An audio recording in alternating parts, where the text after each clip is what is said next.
thrilled that they kept you off the scoreboard for a final time. What was his message to you? Yeah, he's super nice. He's impressed with my game, and he just said our main goal for this game was to keep you out of the end zone. So it was cool that he was thinking about me. I was actually talking to my buddy O'Neal. He's from Gaston County as well, so getting to see him as well was awesome, and just be able to talk to him. But yeah, Coach Babers is awesome. How much fun is it to be a part of this defense where you're just flying, like everybody is just full speed downhill the way Brent has it going this year? I think it's our preparation. I think if you're not prepared, you're kind of like a little slower. When you get guys that come in that are like 4.3s and super talented, they kind of play 4.6-ish. And I think with our veteran back seven, I think you're really seeing the flying around because we just know what we're doing, we know what to expect, and we know what's going to kind of happen before the play happens. And it just comes with preparation. I think it's what you see out of our back seven. It's really fun to see when you look back at it, and it's a lot of fun out there as well, just being able to just get after it. Do you walk away from some games in particular just shaking your head going, wow, that was one hell of a game plan? I mean, everything just works to perfection almost. Yeah, I think like this past game, I think we was really pleased with the goal line stands that we had. It's really hard to keep somebody out of the end zone within the 10, but we really pride ourselves on that, not giving people anything. We're always a little upset as well with field goals. We're trying to block those as well, but just getting off the field and knowing what we did and accomplished is really like a sign of you're just kind of relieved because everything that you worked up for that whole week is paid off, and you know that you just got to get right back into it and just work as hard so you can do it again. What kind of mentality you got to have to get those goal line stops as often as you guys are doing it right now? You just got to have a blue collar. Just put your hand in the dirt and get after it. There is no backing up. Wherever your heels are is as far as you go. As far as backwards, you're just always on your toes going forward. Isaiah said he looks at it's fun when y'all in that situation. Yeah, it's fun because it's super high stress. So you get your blood going. I mean, you don't want them to score, but it is a lot of fun. With being in that close quarters, it's a lot of banging around, and a lot of guys in the back seven don't get to do that as much. So being able to get in the box and just bang around a little bit is a lot of fun. That front four last year got so much publicity for being the best in the country.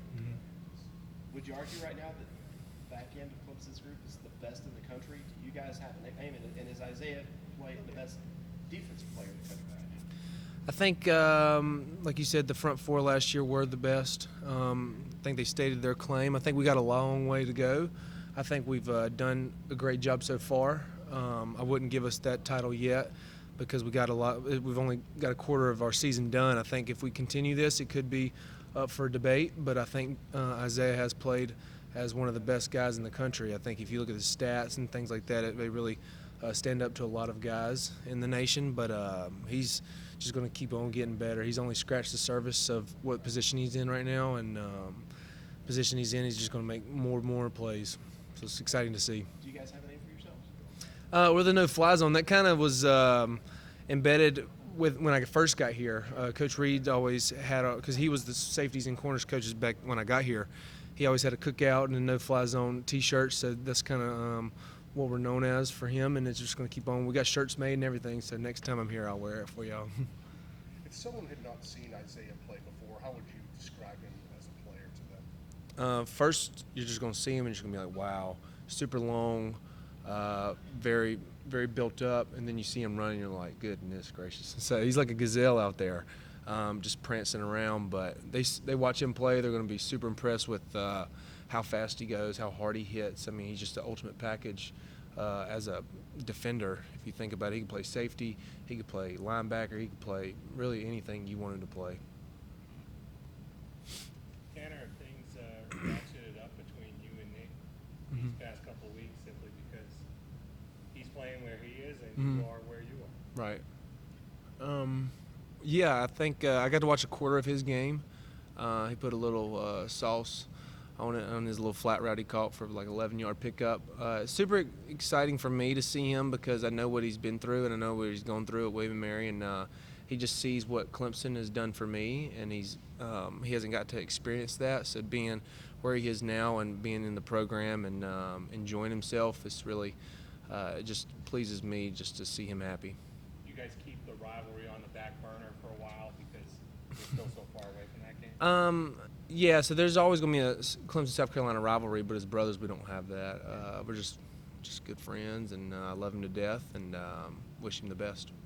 Tanner, just the hybrid dime package you guys have been playing in a lot this year. It seems to afford you guys a lot of different opportunities to come in and blitz. Obviously, you've gotten a lot more opportunities so far this year compared to last year at a certain point. What's it like to be in that package and know that at any point your number's going to get called to go in there and jam into a backfield? It's just the trust that Coach V has. I think where it starts is up front. We got 3 men up front, and I think they don't get enough praise for what they're doing. They're really it's 3-on-5 up there, and it's really hard on them. But they're opening it up for us. So whenever my number's called, I just want to make sure I honor them and what they're doing. They're sacrificing their bodies in there for me to come free, and I can't thank them enough. But yeah, so when he calls my number, I'm all juiced up. I'm all excited, ready to get back there as fast as I can. Is this defense more complex than either before?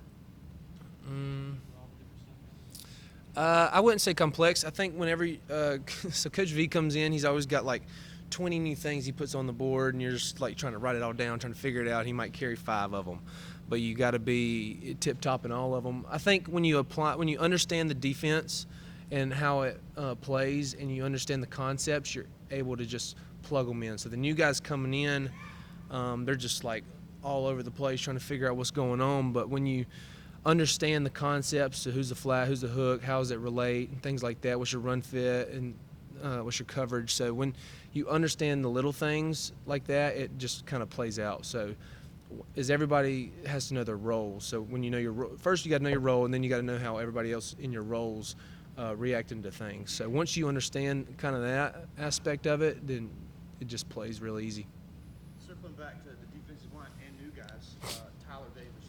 Speaking of Tyler's play and what you guys have seen out of him the first 3 weeks. He's been awesome. He's been wreaking havoc up there. He's a very quiet guy in film study and on the field, but he's got a huge personality, as many have seen on like social media and things like that. He's super funny.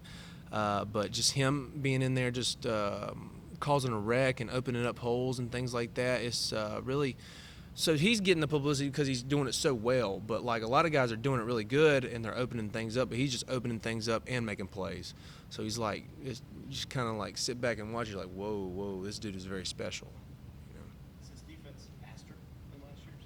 Faster? Or is it just playing faster because of the veteran? It might just be playing faster. We got Nolan out there. He's not the fastest. he's gonna get on me for that. But no. So when you don't have, I think we do have a fast back seven. I know Kayvon's up there. Isaiah's definitely way up there. But when you got guys like that, when they are fast and then they play fast, it's just like double dose of like ridiculousness, and you just watch it and you're like, goodness gracious. But yeah, I think it's up there with some of them, I'd say.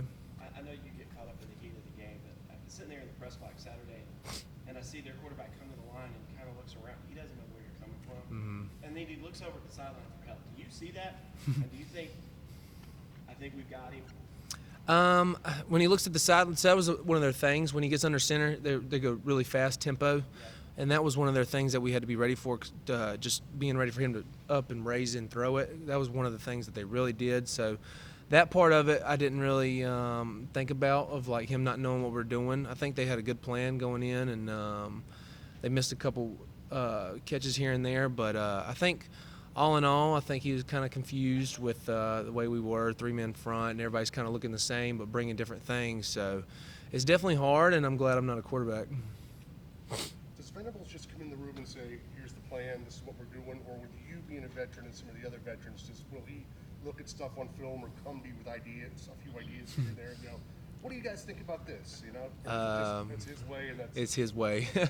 He has a million things running around in his head, and he just kind of throws them up there. And he does fill us out on kind of how we feel about things within with all our guys that's in the film room with him. So he just kind of fills us out, and he kind of knows if we do like it, if we don't like it, and if we don't, he asks questions about what he can improve on and how it can be better. So he's definitely has his ideas.